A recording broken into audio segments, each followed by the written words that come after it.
All right. Here we are. We're back. And this is the third attempt to record these notes in regards to No Trumpets, No Drums. So this will probably be the most succinct version of them all, more than likely, or hopefully, as the case may be. Off to a terrible start, but let's go for it. So No Trumpets, No Drums, One Small Step Games. Mark Lachlan is serial war game designer, made a lot of nice games out there. The original version of this was a folio / Ziploc magazine style game. Really horrid artwork, pretty ordinary counters, and somewhat difficult to use rule book that it was easy to make mistakes in. And so the updated, refreshed version is far more tasteful and artful looking. You know, we've got beautiful back cover here.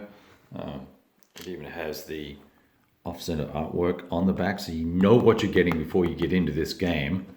You will have off-center counters, and that's fine, right?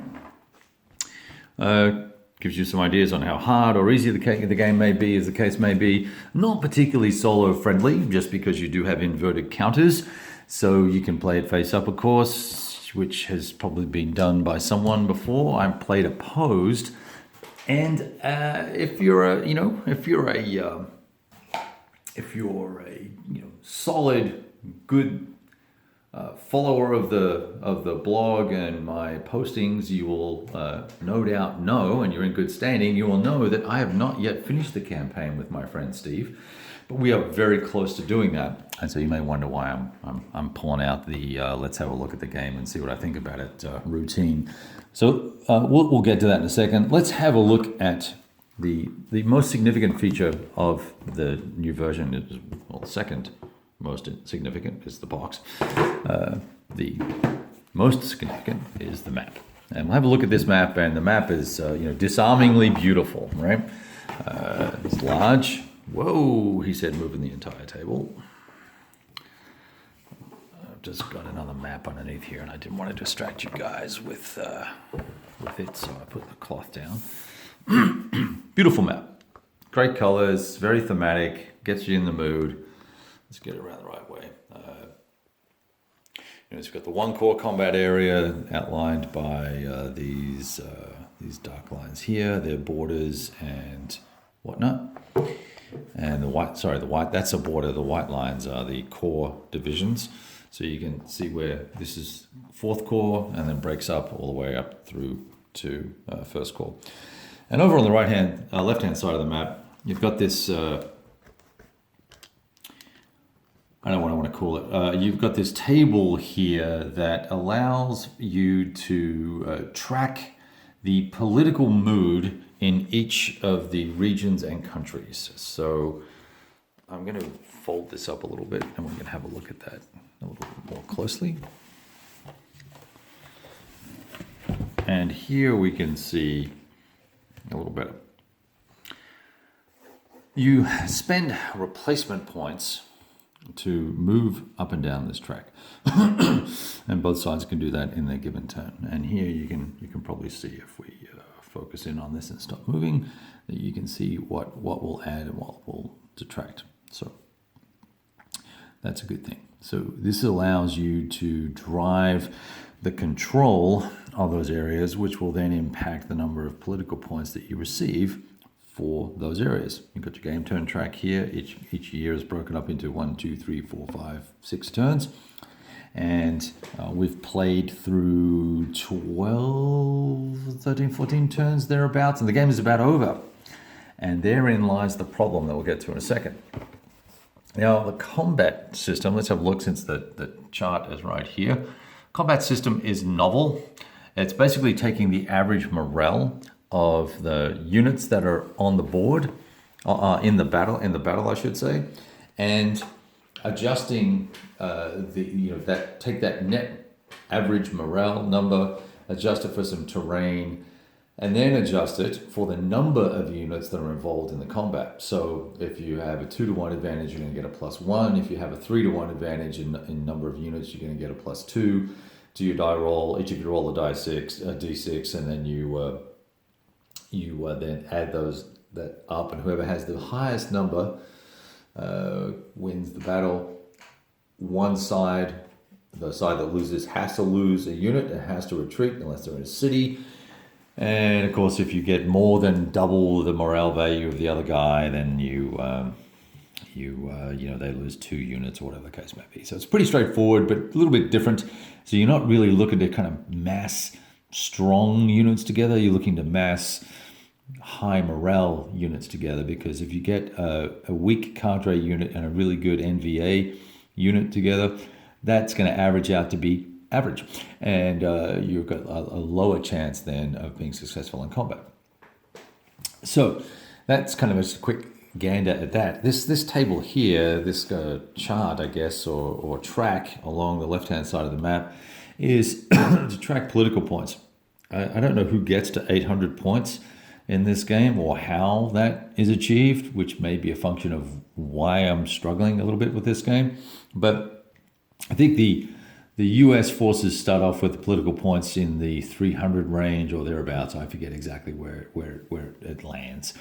And an astute communist player will realize that there's very little US forces on the board and go for broke turn 1 and try and capture as many of these little black dots on the map that you can see with a face-up unit, and also try and capture the white dots as well, because they're worth 2 political points, and absolutely just go for it, right?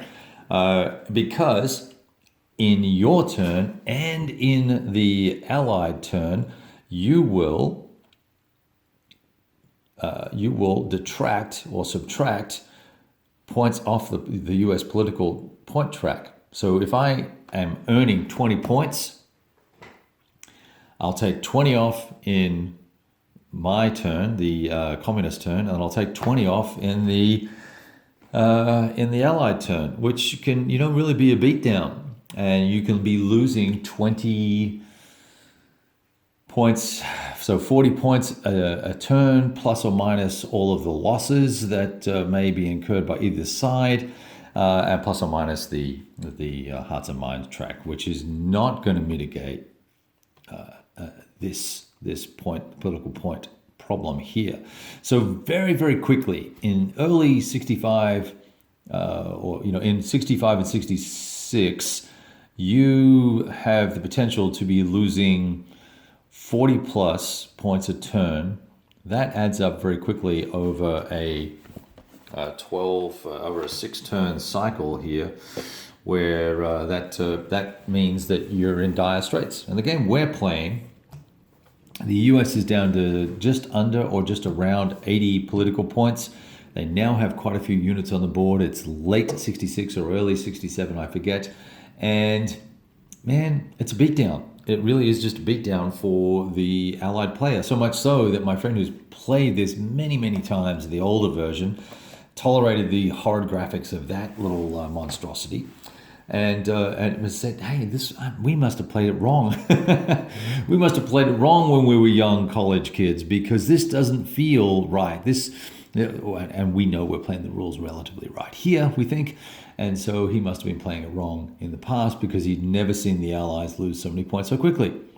But I also think that if you're playing this game according to the victory conditions and how you drive that track up or down, then the relatively smart, because I'm no genius when it comes to this wargaming stuff, the relatively smart player is going to go, if I just go for broke and capture as many townships and cities as possible, as soon as possible, and make him come around and whack a ball and get them all, then I have potential to win early. And I do not see how the VC can fail, the communists can fail, to win this game by the end of 67, unless there's something significant is going to happen. Even with the additional units, with the South Korean units coming on board, and with the additional reinforcements from the US and the Marines and the Army and all the air and the extra choppers,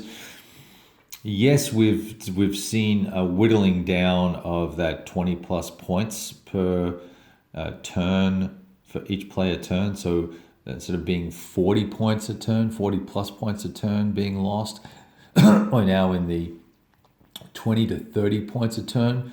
But when you're down to 80 points, it really is only going to get you another 3 turns before you get to 0, and then you're done and you've lost. So there's some sort of problem with the game, or there's something that's changed. Perhaps, I don't know. I'm pretty frustrated and disappointed with it. Quite frankly, I was hoping this was going to be the game that replaced the game called Vietnam from Victory Games. So you say, Kevin, well, what's the rest of the game like? You show me the map. Let's have a look at the rest of the components of the game, and let's ignore the fact that perhaps it's entirely ahistorical from the standpoint of, yes, we know that the communists are going to win, but we didn't know or didn't feel like they were going to win in 67, did we? Maybe they were that close, and maybe astute players, that's what's meant to happen. Maybe that's what this whole exercise is supposed to show us, is that they should have won earlier. If that's the case, someone should have mentioned that in the frickin' design notes somewhere. Let's see. Let's have a look at so there's a scenario booklet that's pretty nicely laid out. Everything's, full color, glossy paper. If you like glossy paper, that's a good thing. Can't write on it really. 2 nice glossy charts that work very well. You can play most of the game off of here.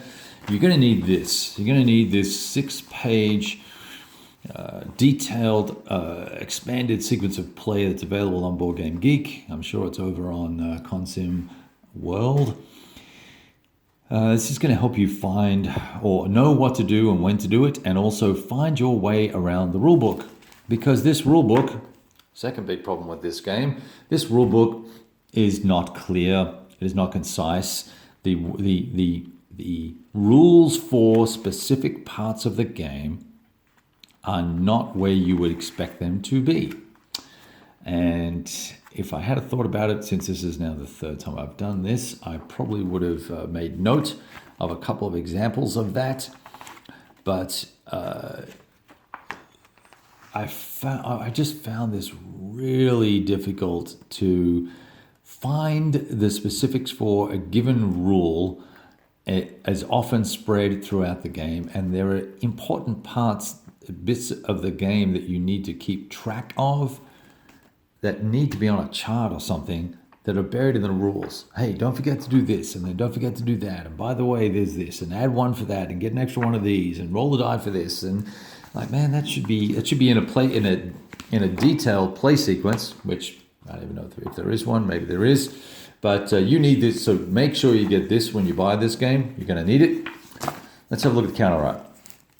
Counter art is fantastic. It's vibrant, it's colorful, it's clean, it's simple, and I enjoy it very much.